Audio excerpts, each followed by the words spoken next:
My name is Neslihan. I'm 28 years old. I was born in Turkey. When I was born, my mother, she decided to lift my eyelids to have a look at my eyes to see what color they were. And when she did that, she hadn't got the shock of her life. She'd been born with congenital glaucoma and unfortunately at a very young age had lost her right eye. Her vision in the left eye was such that she could really only tell if the light was on or off in the room, but not really have enough vision to get around the room without falling over things. I had just turned 3. My parents had decided to migrate to Australia. My uncle told my dad about an eye hospital in the city, which was Ioneer Hospital. Thankfully, soon after the first operation with the initial corneal graft, her vision improved quite significantly. She could read some of the letters on the chart. She had what we call navigational vision. Over time, however, her vision did drop down. She was essentially back to where she started. So I had my second cornea transplant in December of 2000. Then I got the news that I was accepted into an arts law degree, and that was just unbelievable. And over that period, coped very well, but the vision eventually got to the point where it wasn't functioning sufficiently for her.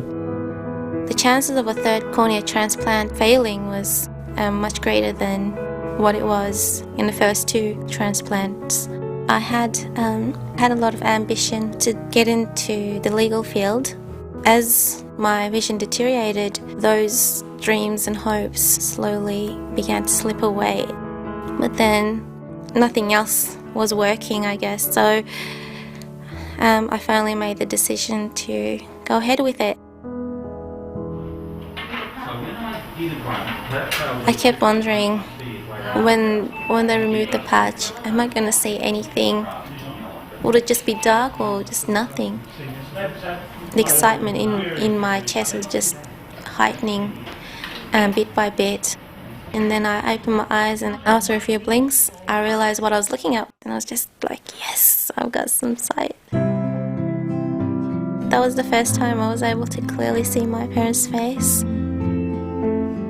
The degree of subspecialty knowledge, that's the depth of knowledge to treat these very uncommon conditions, very complex conditions. There's only really one place in Victoria where you can have that depth of experience, and that's the Royal Victorian Eye and Ear Hospital.